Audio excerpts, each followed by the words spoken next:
Zoom's simultaneous interpretation allows you to connect with colleagues and customers in multiple languages in a single Zoom meeting. With Zoom's unique audio channel architecture, meeting participants can select their language channel of choice to listen and participate in meetings. The meeting audio will be simultaneously translated into their preferred language by live interpreters, and participants will hear their translation at 80% volume with the original speaker at 20%, so they can still hear tone and intonation for greater understanding. Hello, everybody. Welcome to Sustainable Trade Sessions. My name is Gretel Clausen. I am Leti's Development Manager and also Coordinator of the STS program. We appreciate your presence and we hope you will enjoy this webinar as much as we did preparing it. For those of you who are new to the STS program, let me tell you that the STS Focus is a non-profit training program specialized in technical and commercial areas. Our guest speakers are highly skilled professionals in each field. We would like to thank our sponsor, Leti's certification body, on-screen interpreters, Blumen, Boldison, and Boss Global. This is a very special edition since we have the opportunity to offer you simultaneous interpretation for our British speaker. We are also very proud of reaching as many people as possible from different countries. As you have seen in the video at the beginning, you're able to choose between two available language channels, Spanish or English. Those of you who have chosen the Spanish channel are currently listening an interpreter while I speak English. This innovative simultaneous translation service is provided by one of our sponsors, On-Screen Interpreters. Thank you very much. They provide interpretation services for companies willing to make online business around the world. We hope you find this experience as exciting as we do. In this opportunity, we have the pleasure of presenting Victoria Boldison to talk about how to become a successful export story. Victoria is a multi-award-winning chartered marketer who has worked internationally through her career in startups, SMBs, and large corporation environments marketing and selling food, drinks, supplements, and medical devices around the world. She currently runs Boss Global, an international business consultancy and export solution providers to supporting companies operating in global food, drink, and supplement sectors. Victoria is a regular speaker, contributor, and trainer at export-related events, communities, and workshops, both in the United Kingdom and overseas for private and public governmental organizations. Victoria will present on the potential issues that companies face when exporting, and she will also provide tools to overcome them. In addition, among other topics, she will speak about key global markets where organic products have strong export opportunities. At the end of this talk, we will open an instance of questions, so please leave your questions on the Zoom chat. You can write them in English or Spanish. Also remember that the recording of this talk will be available in both languages in our social networks in a few days. So let's begin. Welcome, Victoria. The screen is all yours.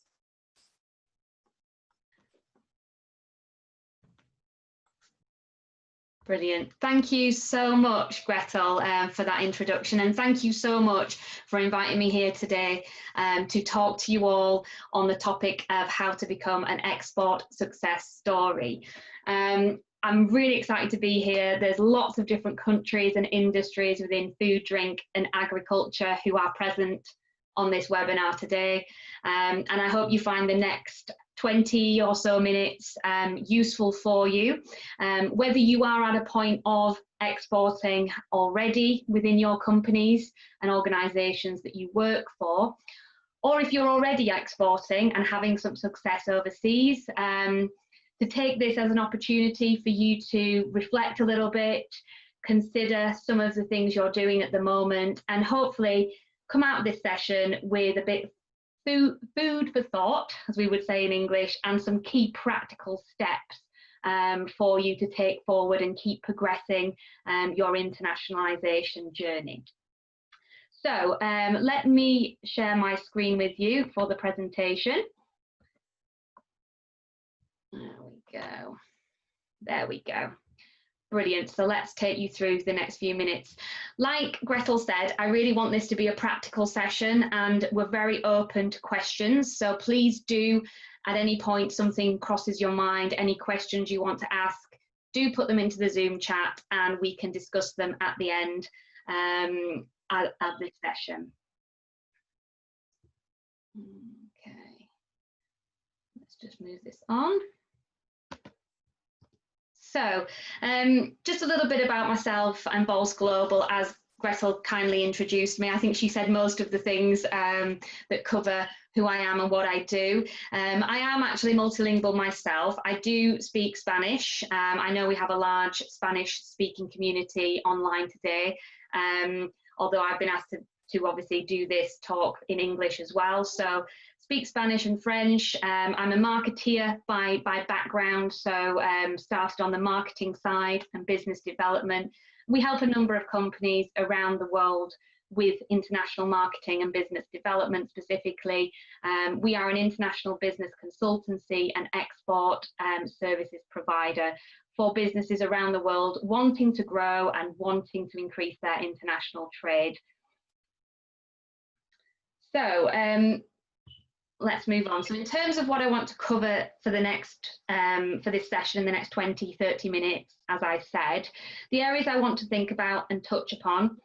First of all, why consider exporting in the first place? Like I say, if you're not already, some of the benefits, and if you are, just to, you know, when the going is tough sometimes on international trade and development, reminding yourself why you're doing this, and it is worth it all in the end. I'm a huge advocate, having worked across many different countries, regions, cultures over the years. It's a fantastic way of growing your businesses, but equally growing personally as well when you're working across different cultures, languages, ways of working. It's an incredibly rewarding way of professionally developing and personally as well. Let's talk about that. Then we'll move into key success factors from my experience throughout the years, what I believe are some of the challenges that most businesses around the world do face when they're internationalizing, and equally then some of the ways to look about how to improve and develop and get around some of those challenges. And then, like I say, because of it being a practical session, and I'm all about trying to have something practical to take away, for you to think about what could be your next steps wherever you are in this journey on exporting your products and growing as well. And then at the end, I'll just touch up on some free resources that we have available online at Bols Global that we're offering to you as well. Okay, so in terms of exporting itself and why should you even consider it, in terms of the UK market, I have some statistics being based here that it proves and shows that exporting has a number of benefits for businesses in doing so. From a business perspective, it makes you more productive, and again, with surveys undertaken by the British government, it has shown that those companies served are over 1/3 more productive in their activities, in their reach, and in their businesses in general. Equally, it helps to recession-proof some of those businesses, which again, considering the current situation, is quite an important aspect, that through diversifying your customer base and having customers in different countries, that can help de-risk and stop any likelihood of any problems within the business and any survival as well. There was a recent survey also carried out in the UK with the Federation of Small Businesses, and also with that, they found that in terms of turnover, there was a large increase, almost 3 times turnover, that was increased through the companies that were exporting versus the companies that were not. And as I say, there's a number of ways that by exporting, by going into new markets and finding new business opportunities, it can bring benefits to your business as well. One of the key areas could be innovation, and that could be innovation in product ideas, going into new markets, seeing what's currently there within your category, and can bring back some ideas for you to develop new products. or processes within the materials that you're using within your processes. Could be packaging innovation as well. Potentially, if you have packaged goods, you could see either materials or the way that a product's packaged through another brand that could be of interest as well. Number of benefits to consider, and I'm a key advocate, as I say, of taking your products overseas. Another factor, and Gretel had sort of mentioned, in terms of looking at the organic market particularly, evidently I'm aware that there's quite a lot of people on the call today who are working within the organic area. This is a huge market opportunity globally at the moment, and I wanted to share with you some key statistics around the organic market, which actually you may find some of it quite surprising, and others maybe it might reiterate some of the opportunities that you're already seeing in some of the markets overseas. Interestingly, if you look at the organic market, and there's some statistics on the slide there, when you look at the size of the market in terms of land and organic farmland, we have Australia as the key one from a land mass point of view, Argentina and China that have the biggest globally size of available organic farmland. When you turn to actually producers, so who are actually cultivating and using the land, and perhaps surprisingly for some, it may be interesting to see that India tops the list there. Then you have Uganda and Ethiopia within the top three. I should say these are 2018 published statistics with the FIBL. And finally, in terms of retail sales and value, so where are the organic consumers buying these types of products across the organic category? Probably unsurprisingly, the US is the largest market, which at the moment, as of 2018 statistics, it was a market size of about 44 billion euros, followed by Germany after that at approximately 10 billion euros, and France in third position. Interestingly, when you then have a look at the consumption spend per citizen, you would then be looking at the European markets, such as Denmark and Switzerland, who have the highest per capita spend on organic products. And equally interestingly, when you look at the overall market within retail, Denmark is the highest, with almost 12% of their overall food market now being dedicated to organic, the organic produce and organic items. So interesting to see, and it's interesting to think how that might fit in if you are an organic producer with your current plan and strategy and the markets that you may be looking at or considering. I wanted to also touch on the wider health and wellness market, which again is a huge growing category globally. Interestingly, we do a lot of work within the Gulf and the Middle East, and it's the booming area within there. The health and wellness sector is increasing year on year. Obviously, there's some of that which is through the COVID pandemic has been accelerated, but even before that, we were seeing significant growth in that area. And in terms of specific categories, I would say that the fortified products within drinks, for example, with vitamins, healthy fast food, so that ability to give food on the go but quicker, that is healthy, truly healthy, and plant-based meat replacements are growing massively as well in that part of the world. I should say as well, if we, just a statistic which I think quite interesting, in terms of the global retail market at the moment with what's happening during COVID, there's actually going to be this year a predicted increase of I think it's about 7, almost 8% global growth this year within the global retail sales market. Obviously, there's been a large decrease in food service as a result of obviously restrictions and lockdowns in various countries. So some of that switch of spend has obviously gone over into retail, which as producers that you are within this field, it does create again a global opportunity for you, particularly if you are operating in the retail sector, to see where your product that could be in high demand in certain markets could be obviously clearly that could be developed through the right partners and the right channels as well.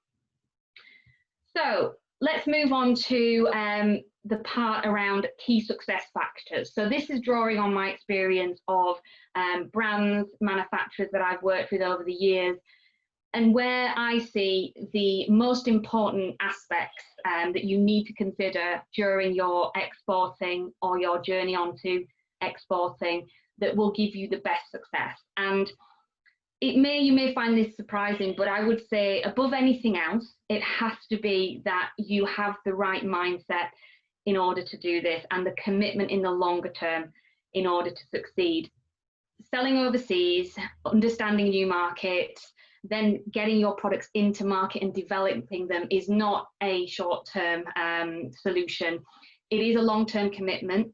It requires a number of assets and support from your side as business owners, organizations, employees to make it successful. And it's those companies and brands that commit to this in the longer term that are willing to realize it will take a period of time to enter markets, to have that success, which is crucial. Not giving up too early and to keep going once you've committed to that path is really, really important. And, you know, I understand, and maybe it's a case of thinking about where you're at the moment and what your mindset is. A lot of companies I see are quite, if you're not selling internationally already, can be quite fearful of it because it is an unknown. If you've not done it before, obviously there's extra considerations, legislation, aspects around logistics, transportation, perhaps labeling that you need to consider as part of this. You're also working with other cultures, other languages, other ways of doing business that you're not familiar with. And so I just sort of say to people, have a think about how you feel about that, and where's your mindset at the moment. Are you ready to do this?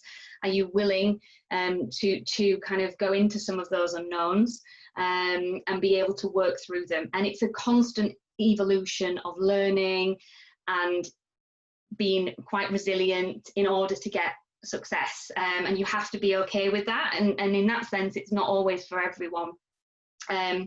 It's also about having a vision in the longer term for your business that includes international. It has to be on the agenda for your businesses at the top level in order to be successful. It has to be driven in that way as well. So is it part of your vision for your business and the mission that you're trying to achieve with your organizations? And if it isn't, that's absolutely fine. And maybe that's the case of saying, is it right to you, you know? But if it is, and you have that global ambition, it's then about the success in terms of committing to it and having the mindset to go after the global market that you choose to do so. The other thing I would say, which a lot of companies don't have, is a clear export strategy and plan. Now, in the UK, there was a recent survey with the Chartered Institute of Marketing and PwC. They surveyed a number of exporting companies across different industries, and actually they found that only 1/3 of current exporting companies do actually have a concrete written document and plan for how they go out to market, what they offer, and where they're going.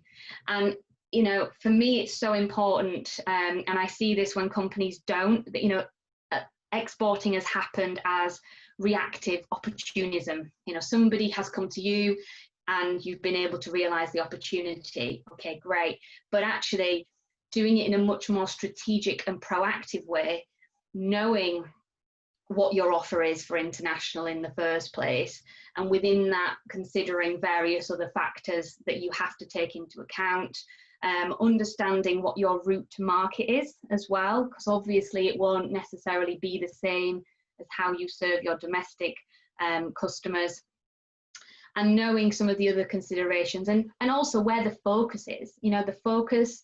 And again, there's data around that companies have much more success when they focus on a number of smaller markets that they target, as opposed to having a more wider approach and trying to get here and here and here and here. So again, which markets are you looking for, or which ones seem to have the most potential for you? And that's about creating the parameters that are right for you and your business. So to give you an example, we're working at the moment with a client in the alcohol industry, and they came to us wanting to sell overseas but not knowing where to start. So we've been in a process of basically understanding what the international offer is going to be. So that has been looking at a number of factors within the portfolio. They have a large product selection. We don't want to take everything. So where are the best opportunities? So we've worked at looking at which kind of products, what product sizes, they offer different sizes within their bottles. Well, what's the market data showing us in terms of consumption rates, growth, the competitive landscape as well that exists in particular markets, as well as other factors around, for example, how easy is it to actually do business in that market? What are the potential regulatory challenges that we might face, which again is a factor as to whether we, through our market selection, decide to go for that market or to focus on this market instead. And going through that is an important step to help you have a roadmap, know where you're going, what you're focusing on, and what success is going to look like for you. So I wanted to, have a reflection on that and think, is it something you've already done? Have you carried out this kind of exercise already within your business, if you're already exporting? Or if you aren't, consider that and think about some of the issues and the parameters you want to put in place in order to make the right choices with the markets, with the offer that you're taking out, and the timescales as well. There's a couple of models I wanted to show you on here that we use with some of our clients, which is quite useful. Again, I've not got time to go through it all in detail here, but at least it will give you an idea, and you can have the slides afterwards and work through them. And if you want to contact me for any details or how this works, feel free to do so. This is one that collates quite a lot of the key aspects to think about in an export plan and strategy. It doesn't have to be a huge document, but you need to be clear on certain aspects. So this is what we call the Bols Global C matrix, helps you to see where you're going and what you're doing. So this is around looking at the different C's, which we have in the table: your customers, collaborators, the competition, local and international, and any potential substitutes for your product as well. Don't forget that. Your costings, and on what, for example, how you're selling the products. Obviously customs, the regulatory side is an important aspect, which we'll come back to in a bit. And the culture, which I think often people overlook that aspect of doing business. And actually culture is, it is one to not dismiss. I'm currently working at the moment on a business deal between a Greek manufacturer and a Kuwaiti distributor, and it's challenging because in terms of we're at negotiation stage and having to work with the different cultures. In terms of the Arab culture, very much wanted to negotiate and drive down some of the pricing and barter. The Greek feeling that they're giving the best price and why do they want more, and feeling offended by some of those tactics, and having to be in the middle of this and reassure them that the way that they're reacting is in part cultural, and also we're trying to work together to get a deal and understand the viewpoints of the different parties. So it's don't underestimate the importance of that. And I would always say listening to the other party and trying to understand is key in this, particularly once you start dialogues with different markets. And this is an ongoing process with a plan and a strategy that can change. It should be flexible. We've seen with COVID and with everything that things can change so quickly, and we have to be flexible with the planning, but have something that guides you is key. Another aspect that is helpful, like I say, is this agility and flexibility within your business and within your means. So the companies that are successful are the ones that also know where they stand in terms of this. This is quite a nice graph, I would say, or a representation of consideration for you as to how far as a business you, with your firm characteristics, I mean firm as in organisation, what you offer to the world in terms of your products and your core competencies and what you're really good at, and how far you want to take what you have and take that as it is into the markets that you decide you want to target and to sell into and supply. Versus the other extreme, which would be looking at what the market is asking for, where the opportunities are, and seeing, basically adapting to that as opposed to what you may have as your competency and what is the products and what makes your company great. And it's finding between the two what the market wants, needs, where the opportunities are, and what you as a business can offer, what products and knowledge you have that could really kind of come together on the spectrum somewhere. And generally it tends to be a combination of the two, of some adaptation to obviously the market, but equally trying to see and take what you have and get the market to appreciate some of those potential differentiators, unique selling points as well. And it's understanding for you where and how far you're willing to be flexible with this. You need to understand that before you start going out to the market and changing too much maybe to what the market is asking for, or being too inflexible and not being prepared to change some of what you are offering in terms of your product, your packaging, your pricing. You need to think through where the tolerances may or may not be for that, and being open to some level of flexibility. We're again working at the moment with a Czech, a manufacturer in the Czech Republic, and we are supplying into a pharmacy chain in the UAE, in the United Arab Emirates. And again, there's been a lot of, it's worked because the manufacturer, we've worked on the parameters, it's a private label opportunity. So within that, there's often quite a lot of scope for the customer to try and customize a lot of what they want, because they say, we know what our market wants, we know what we want, we know what we need from a legal and a regulatory perspective, and it's trying to work through all that together that doesn't take the manufacturer too far away from what they are actually capable of producing as well. So there's been times where we've had to have discussions and be quite very clear, this, we cannot do this, we can do this, we cannot do that, and having that and knowing that yourself, and when you talk to people internationally, and being strong on that sometimes is important as well, and being clear about what it is you can and can't offer. Next, I would say somebody also, so you the mindset and the commitment is there at I would say at a high level of the organization. You have a plan and a roadmap, you know where you're willing to be flexible or not to be flexible, and open in that approach. Then you need to have somebody within the organization, or it can be in-house or external, who owns international, that takes the ownership for driving this and making sure that what success looks like as per your export plan is delivered, and delivered within the timescales and the objectives that you set as a business.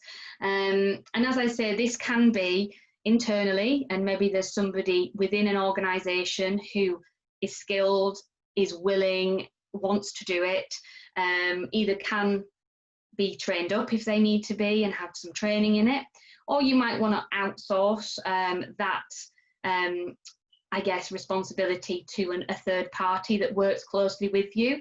It's something we do at Boldison Global with a few brands on an ongoing basis on the market development side of things. It could be that, it could be technical expertise that you might need to bring in. And don't be afraid of that, but you need to be clear as to how and who is going to do this for you. I mean, to give you an example where we've worked on an outsource basis, one of our clients was, they were at a point where they had grown the business successfully and wanted to sell within a fairly short time frame. So for them, when they looked at their internal resource and capabilities, they felt that there wasn't anybody within the organisation who could accomplish what they needed to achieve internationally in a fairly short space of time. So they brought BOS Global on board to basically facilitate and drive the international development. So we led on some of the trade shows that we were participating in. We led on market entry. So we got them into new markets through various export partners within about 12 to 15 months, which really helped them to then sell the business successfully as well. And it was great because they could dip into our resources and expertise when they needed to and for this purpose. So have a think about, again, what could work for you, and think about who is working on the international, or who could be that person, that entity, that organisation that could help you. That could be in different aspects of internationalisation, locally, internationally, government-led, private. There's a number of options, and there is a wealth of information and support out there. So don't be afraid to ask for it if you feel you need to do that as well. And finally, although definitely not the least important, I would say, and often overlooked, is to not neglect what I call the 3 L's, which are a lot of the finer details around exporting. So once you have the opportunity, the engagement with a partner, and potentially the first sales, it's the other aspects of that, getting that product into the market, that you need to make sure that you get right, because neglecting that or getting it wrong could be very costly for a lot of businesses, as I've seen over the years. So when I say the 3 L's, I mean legal, logistics, and labelling. So if we have a quick look at the legal side of things, that comes down to your registration in those markets and the documentation that you will need to present in order for your product to clear customs, to be registered legitimately in that market as well. And to not do it can cost you very dearly. We had an experience once with somebody that we knew in the UAE who had purchased some baby food that they believed to be halal certified. They were told it was on the packaging, but actually they couldn't produce the documentation necessarily that was recognised by the UAE authorities as an approved and certified body for halal certification. So the problem came that the product arrived at the port, but it wasn't allowed in, because obviously the documentation wasn't recognised, and the halal certification wasn't recognised by the UAE authorities. So it was ultimately, it sat in the port for quite a long time, and ultimately it was destroyed. So there was a lot of lost time, effort, and obviously money, not only in storage of the products, but equally of destroying them, and the opportunity overall. So, make sure that the markets you're selling into, you are aware of the registration that's required for your products, what certification is obviously recognised, and again that applies to organic producers, and how your organic certification, where is it valid, is it recognised, and then making sure that when you send the products into those markets, that the certifications that you need to provide are also all correct and sent in time as well. So yeah, the other thing is logistics. So again, thinking about when you take your product into new markets, that actual transportation, the chain of that. Incoterms, I'm not sure again if you're aware, but that is the terms in which you are selling your product and the responsibilities between the buyer and the seller. So be clear, and that comes also back to your offer and your pricing strategy, but also it's important from a level of responsibility between the buyer and the seller.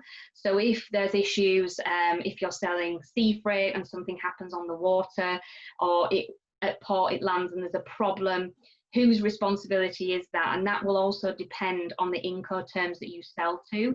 So be aware of that as well, and the impact that it can have on you. Another thing to think about is temperatures. Like, for example, you know, depending on where you're selling from and where you're going to, you might need to temperature control products that you potentially wouldn't. Just again, from a safety perspective, that again will add extra cost, which is a consideration on your pricing strategy. And also the actual transportation, depending on what your product is, your packaging. And I've seen that where products have been packaged very well for their domestic market, but actually once you take them overseas, in terms of with air freight, if it's going in with cabin pressure, sea freight with temperatures on and off the dock, and also a bit more the handling of it. I've seen it where products have arrived into certain markets and they've just not been possible to sell. We worked with a snack brand, and actually their products were great in the UK, but once we took them into other markets, when they arrived, the packaging and the film that they were putting their products into just wasn't robust enough, and the products were going rancid because they needed to have a much higher level of film and packaging, much more robust packaging to make it possible as well.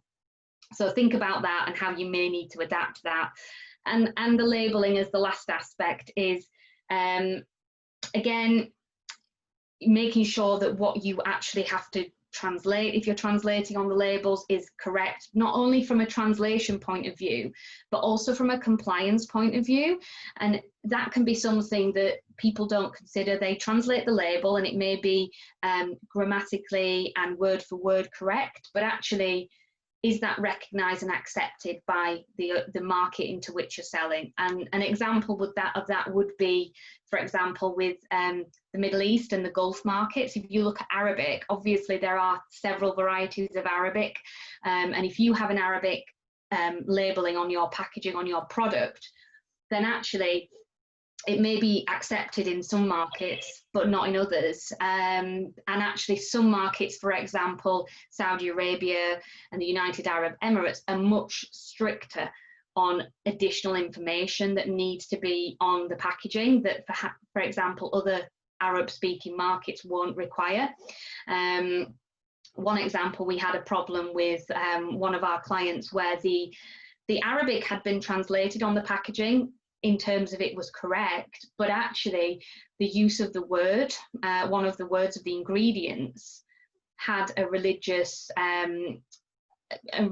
reference that in Saudi Arabia they did not accept. So they actually rejected the labelling on the packaging on that basis, even though it was correct and it was fine in the other markets, but Saudi would not allow. Also, there's new regulations and these change all the time. Again, Saudi Arabia and the UAE are making it mandatory to have nutritional information as well as the ingredients on packaging, and that's coming into place imminently. So again, being able to keep up to date with what's happening on the labelling and make sure it's compliant is important, and there are lots of organisations and experts that can help in this field, and don't overlook making sure that that is right to not cause you problems whilst you're entering the market or further down the line as well. So in terms of just kind of summing this up and key takeaways, I am an optimist and I'm positive about the exporting experience, albeit there are always a number of challenges and it's not always easy, but if you are committed and patient, often as a long-term process, and if you have the global ambition to export, you can do it. But you need to make sure you know what you're doing in terms of what your offer is, what your plan is, where you're going, and stick to that wherever possible. Keep the focus, keep the commitment. Then make sure that you have the right resources, the right people, the right information and the support to really get you growing if you're already doing it, and accelerating that or starting that journey if you aren't already. So just to finish really, have a think. I'd like you to think about what your next steps are as a business, as an individual involved in international trade at the moment, or maybe not, but you would like to be. So what are you going to do off the back of this webinar, and in terms of being able to start the journey, continue, make more progress? So could it be something around, are you going to write an actual export strategy and plan? If you don't have one, put something down and have a formal document. Are you going to start investigating new markets and looking at some market selection? If you're already in some markets, can you do more research? There's still a lot online that can be done, despite the fact that obviously it's challenging at the moment to travel. Are you going to start some market outreach once you've identified some markets? And I wouldn't be afraid of that, despite the current climate. There is still appetite globally for products, and we've seen that obviously food and drink as an industry, certainly retail has not been as suffering like certain other industries through the pandemic has. And make sure, maybe perhaps as well, maybe you need to understand some more around compliance, regulation for your products as well. Is there something you can do in the short term? People you can speak to, reach out to understand that maybe you're finding is a bit of a block for you at the moment. So have a think, and I would encourage you to write something down, think about what you're going to do off the back of this for your international development. I just wanted to mention before I finish that we do have a number of resources also available on our website, bolsglobal.com. We have a beginner's guide to exporting, which is a completely free short guide, available in English at the moment, but we are going to translate into Spanish. I'm aware that there's a lot of Spanish speakers on the webinar today, so we'll make that available for you, and Gretel and the team will be sending that out in the follow-up to this webinar as well. We also have some other guides on there around global trends, some third parties who have written reports, given their expertise on the website. So do check out our resources hub if you're interested, and sign up if you want to receive any more information from us on various global markets in the future. And that's it. Thank you very much for your time, and let's open up for any questions. Oh, thank you so much. Thank you so much, Victoria. Can you hear me? Okay. Yep, I can hear you. So we're now starting the Q&A section. So as I mentioned before, you can write your questions on the Zoom chat in both English or Spanish for Victoria to answer. We already received many of them, so we're going to start to use the time, the little time that we have still. So Victoria, I have here a question for you. Actually, I think I'm going to put the three one after the other one, because there are like questions regarding the pandemic situation. So I'm going to start with the questions. What are you experiencing as the major global trends during this time of COVID? Yeah. I think there's a number of things that are coming out of this, which again can be beneficial for the companies that are willing to adapt to the new environments that we're finding. Online, without a doubt, e-commerce, online retail sales for food and drink has absolutely gone through the roof across the globe. I mean, if you look at the UK, we are quite strong on e-commerce generally anyway, but again, I was reading some statistics earlier on that the online channel penetration in the UK will go up to about nearly 12% of the overall grocery market this year, which is about 75% growth just this year through the pandemic. The UAE, which we do a lot of work in, they and the Gulf in general are quite slow on online and those types of retail channels. It's been incredible, the change that's happening. The supermarkets are now offering online shopping, click and collect type services, like Carrefour have started that in the UAE, and their growth has been absolutely incredible. So companies that are able to adapt and offer online And that doesn't have to be internationally, obviously, but even just to their domestic markets where they've not had that offering before has been a key driver for change and opportunity as well. I think then if you look within the actual categories themselves, obviously longer life products and quite basic products have been on the increase. We suffered here in the UK shortages around things, basic products like flour and eggs in the early days of the lockdown, because people were taking more to home baking again, and because they couldn't go out, actually being much more at home cooking and innovative in their in what they're offering from that side of things. So home baking kits also with the ready mixes have been again popular in a number of markets. And again, we can't ignore the health and wellness aspect of it.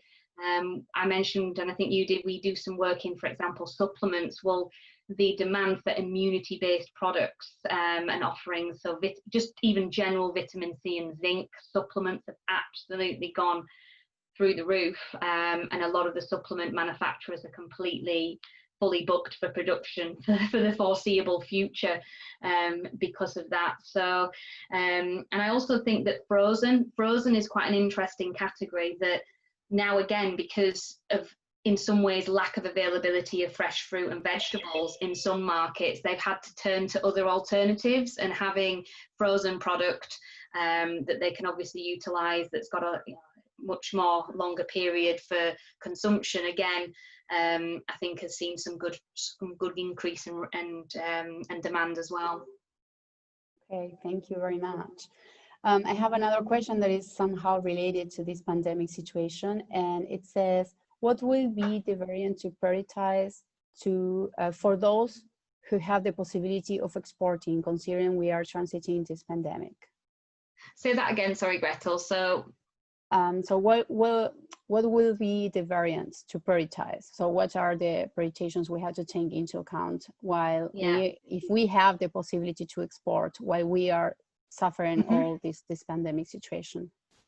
So in terms of being able to optimize opportunities, I guess, for exporting at the moment, the variants, you mean in terms of the products themselves or the offer that you have? Is there any more detail on that? No, that's the questions I received for the participants. I don't know exactly if they are targeting something particularly. Okay. If you can ask them for a bit more detail, I think, I mean, in terms of variants, do they meet, just is it product specific? Is it about the offer? You know, you varying your offer to the market? We can give a few minutes to the person that made this question, so maybe he can specify a little bit. So we are going to go forward with the next questions. You mentioned some products that are very on the top roof right now for selling. So there are a person that's very interesting. So what are the most popular products, which you were talking a little bit about it, and where can you find information about it? There is lots. The good thing with the internet these days, and obviously that accessibility of information, there are plenty of resources that you can access. It depends on what category, obviously, you're talking about. You can get kind of overviews. So I would say, again, I'm not completely au fait within obviously South America, but they'll obviously be with chambers of commerce, governmental organisations, people like yourself, Gretel, that I'm sure have access to all sorts of resources that can be useful if you're trying to research markets. What we tend to use with our clients is we have access to consumer profiling, so things around Euromonitor or Passport. It is generally a chargeable research document, but we can access those with quite specific for each market category data, where the growth, where the trends are happening. Mintel's another one. Kantar, some of our clients have access to Kantar or Nielsen data, which is more retailer led as well within specific categories. Then when it comes to more generic, I guess, advice and data, if you were looking at ease of doing business, there are rankings with that. You could look at the World Bank statistics.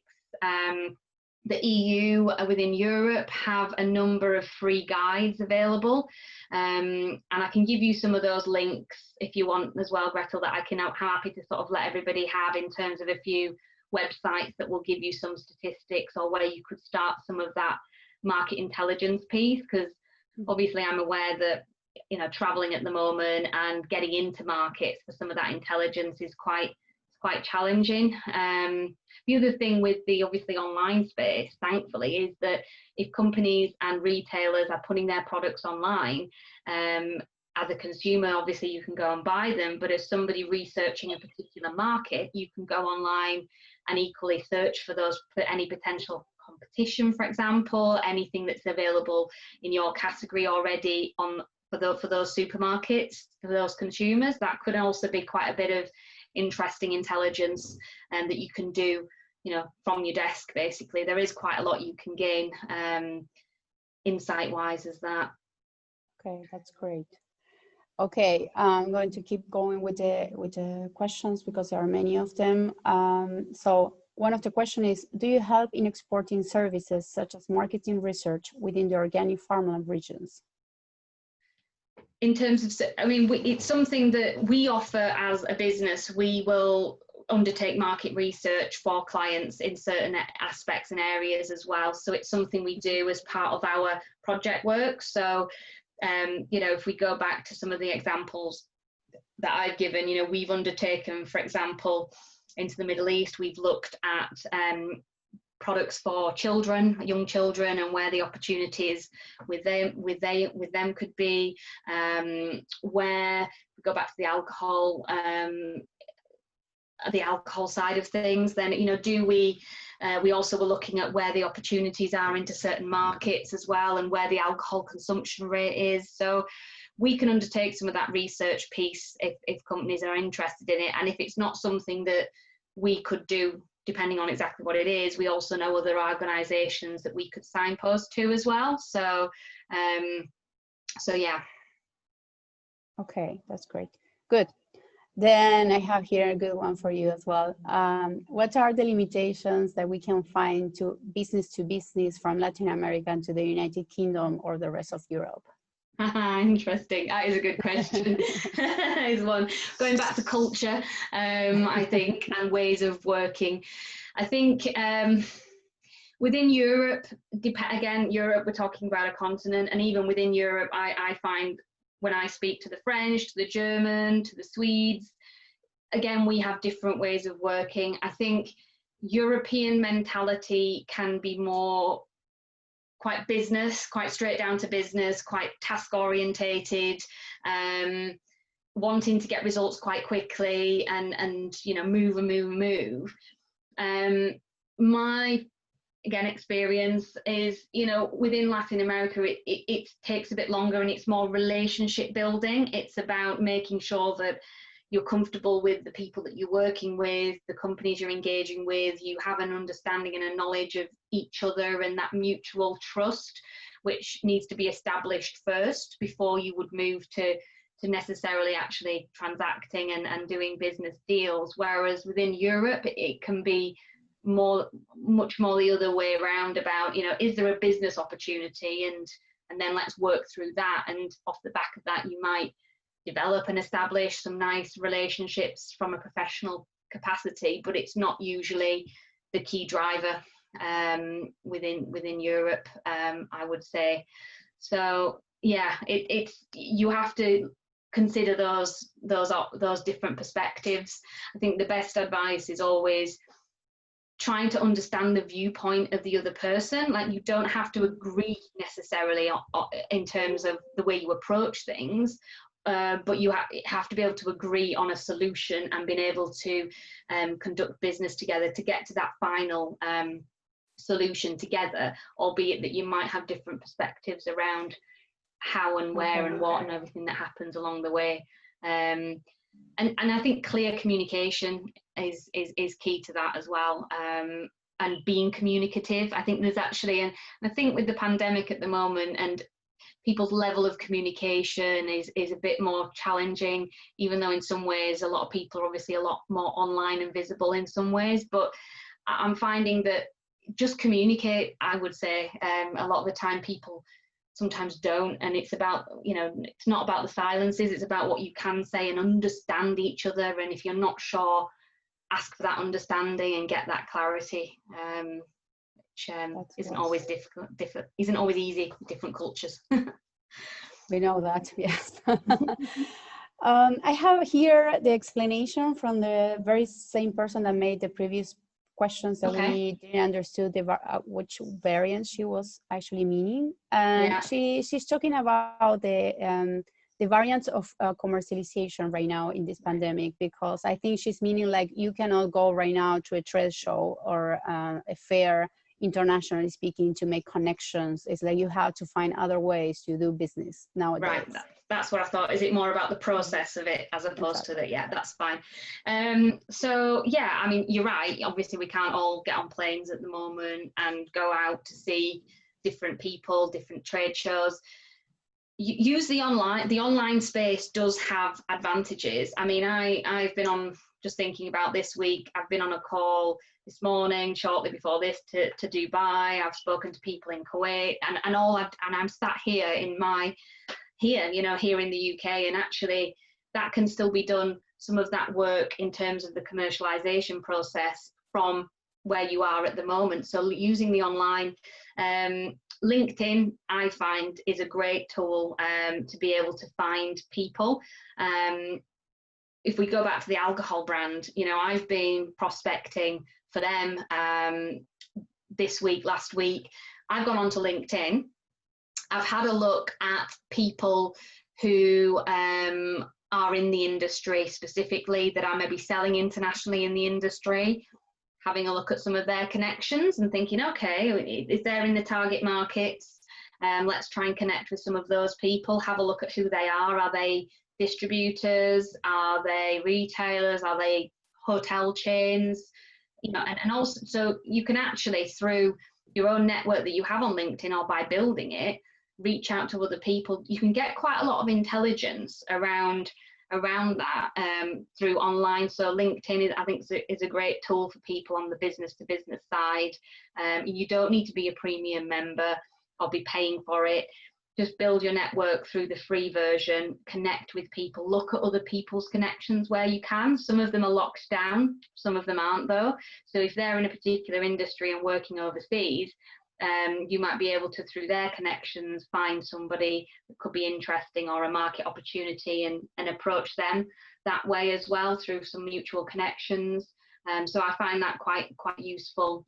Another tip would be, obviously the trade shows aren't happening, but we still have websites with previous attendees, previous exhibitors for trade shows in the past. So again, having a look through previous lists that might be available online of exhibitors at different conferences, trade shows related to your sector or category, you might be able to again pick up some opportunities and be able to find out about other companies that could, you know, you could either sell to or could be part of your supply chain that you could add to. There's quite a lot you can do without obviously physically being able to move at the moment on that side of things. Okay, thank you. That was good tips. We're running out of time, so I'm going to make you the last questions, and maybe you can make it, I don't know, in a few words to explain this. But anyways, there are a lot of questions that we weren't able to show now to talk about it. So we promised to all the participants we're going to send these questions to Victoria, so she have the possibility to answer them, you all, and we will send the answers as well. So that's what we want to do, because it's a pity that we don't have the time enough to answer them all. But I made a very short questions to finish the Q&A section. Which global markets would you suggest targeting right now?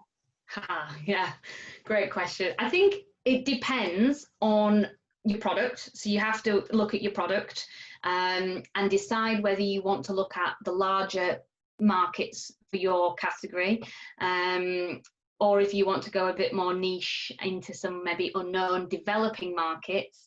I think if you look at organic, you can't, you know, if we talk about organic, you can't deny obviously the size of, say, the US market, which is huge. But equally, I would say is that the right move for you? Obviously, from Latin America, there's a certain level of accessibility, so that may be great, but there is a lot of regulation, and potentially, because it is such a big market, it can also be quite a competitive one.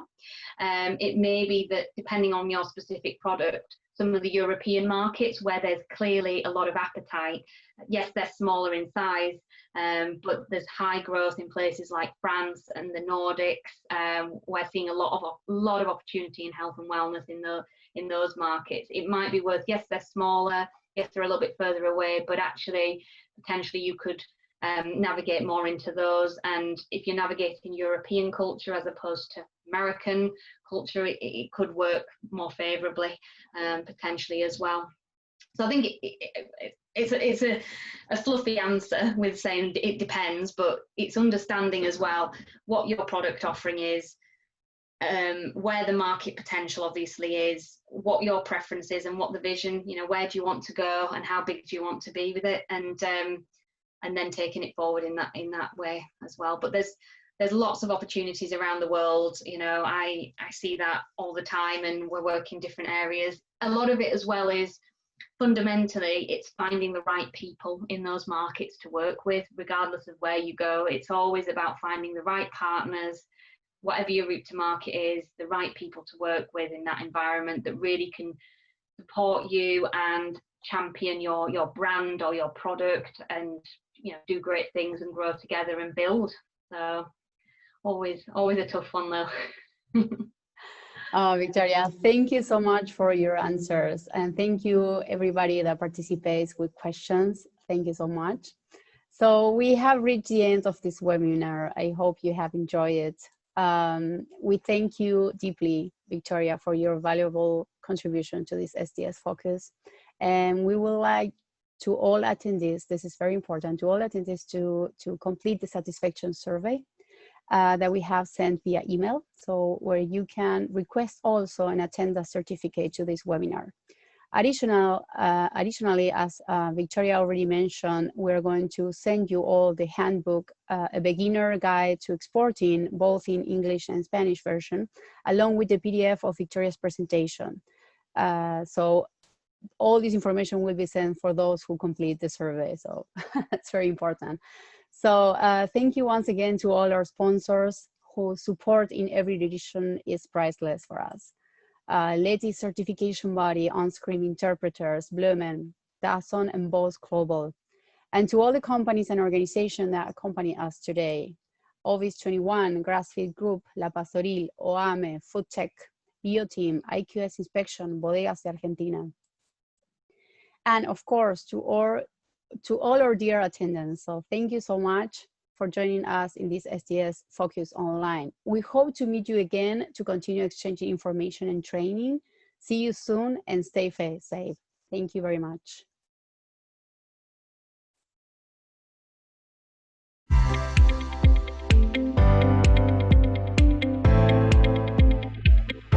We are a company dedicated to the audit and certification of national and international standards of quality and sustainability in products and processes. Our values define our daily work: loyalty, ethics, transparency, integrity, and sustainability. More than 20 years of experience, more than 2,000 certified clients worldwide, and the recognition of public and private organizations support us as a leading company in the sector. Our mission is to contribute to the development of our client. Therefore, we grant added value to their products and processes so that they can differentiate themselves and access competitive and demanding markets, generating new and attractive business opportunities. Our wide service offer, our extensive network of producers, processors, and traders, our presence in fairs and seminars in different countries, and our growing internationalization make Letis a link to the world. We distinguish ourselves for accompanying our clients throughout the certification process. We have an interdisciplinary team of professionals specialized in each industry and sector, committed to providing the highest quality service in a personalized way, generating long-term relationships with our clients and the community. With national and international recognition, Letis keeps the essence of its origins as a family business based in the city of Rosario, Argentina, created by women inspired by providing a significant contribution to society. We have a strong social commitment. We support the Sustainable Trade Sessions program with the objective of contributing to the dissemination of knowledge about quality and production systems that allow the implementation of good practices and care of the environment. Through our standards and services, we guarantee to be at the forefront of national and international certifications. Our prestige and credibility were key to transcending the borders of Argentina. Today, we are present in all continents to meet the demand for quality certifications in the most important markets in the world. Our daily work is our contribution to society for a future where ecological, sustainable, and environmentally friendly practices prevail. Let's all their certifications, all the market.